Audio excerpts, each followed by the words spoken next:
Assalamualaikum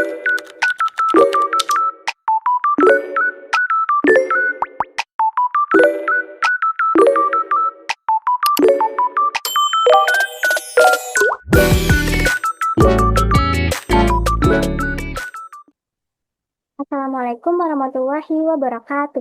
Perkenalkan, nama saya Azizah Hananusara dengan NPM 2022453.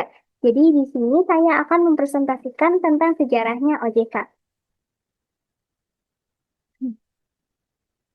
Nah, jadi apa itu OJK? OJK ini merupakan singkatan dari Otoritas Jasa Keuangan. Dia ini lembaga yang independen dan bebas dari campur tangan pihak lain yang mempunyai fungsi, tugas, dan wewenang pengaturan, pengawasan, pemeriksaan, dan juga penyidikan. Nah, OJK ini dibentuk berdasarkan UU Nomor 21 Tahun 2011 yang berfungsi menyelenggarakan sistem pengaturan dan pengawasan yang terintegrasi terhadap keseluruhan kegiatan di dalam sektor jasa keuangan. Lalu di sini ada sejarah OJK. Sebelum terbentuknya Otoritas Jasa Keuangan atau OJK, sistem pengawasan sektor keuangan di Indonesia masih terpisah.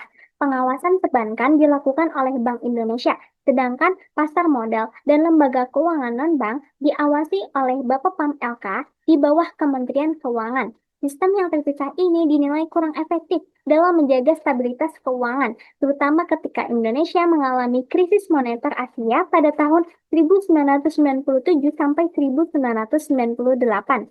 Nah, krisis tersebut memperlihatkan banyaknya kelemahan dalam pengawasan ditandai dengan banyaknya bank yang bermasalah dan kurangnya perlindungan terhadap masyarakat.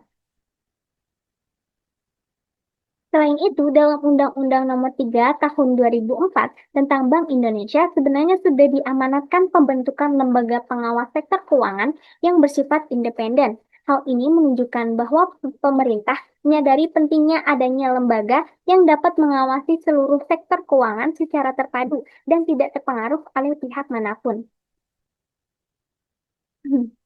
Lalu di sini ada transisi OJK. Nah, awalnya setelah disahkannya Undang-Undang Nomor 21 Tahun 2011 tentang OJK pada 22 November 2011, OJK mulai memasuki masa transisi. Pada tahap ini, pengawasan sektor keuangan masih berada di lembaga lama. Pengawasan pasar modal dan industri keuangan non-bank masih ditangani oleh Bapepam LK, sedangkan pengawasan perbankan masih berada di Bank Indonesia. Lalu kemudian, pada 31 Desember 2011 terjadi perubahan penting. Nah, yaitu OJK ini dia tuh mulai mengambil alih pengawasan pasar modal dan lembaga keuangan non-bank dari Bapepam LK. Kemudian pada 31 Desember 2013, OJK ini dia tuh resmi mengambil alih pengawasan perbankan dari Bank Indonesia. Nah, sejak saat itu seluruh pengawasan sektor keuangan sudah berada di bawah OJK sehingga sistem pengawasan menjadi lebih terintegrasi. Lalu yang terakhir pada 1 Januari 2015, OJK ini melakukan pembinaan dan pengawasan terhadap lembaga keuangan mikro atau LKM. Lalu di sini ada latar belakang OJK-nya. Jadi yang pertama ada konglomerasi bisnis di sektor keuangan, integrasi produk dan hibrid produk, arbitrase peraturan dan koordinasi lintas sektoral, dan juga yang terakhir ada perlindungan konsumen.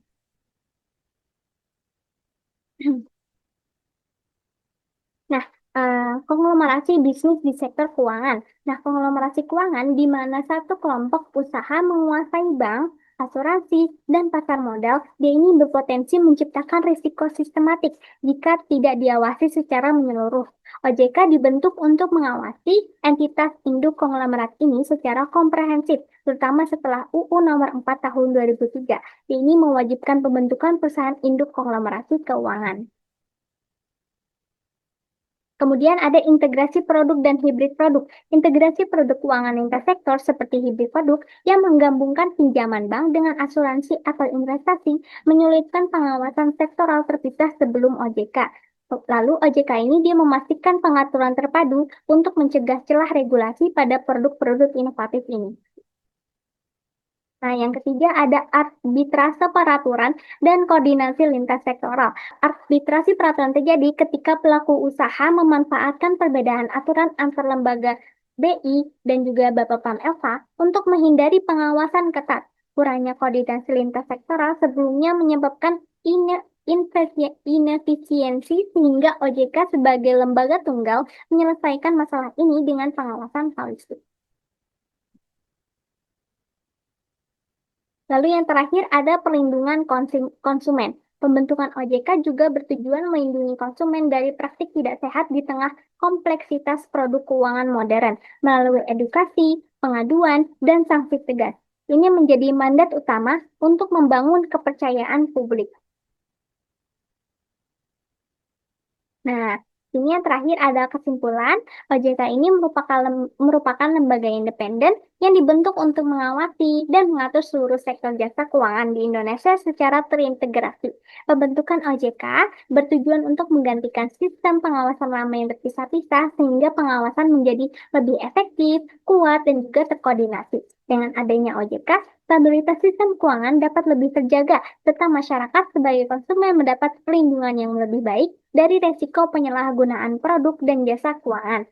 Selain itu, OJK ini juga berperan penting dalam menciptakan sistem keuangan yang sehat, transparan, dan berkelanjutan di Indonesia. Terima kasih. Sekian dan terima kasih. Wassalamualaikum warahmatullahi wabarakatuh.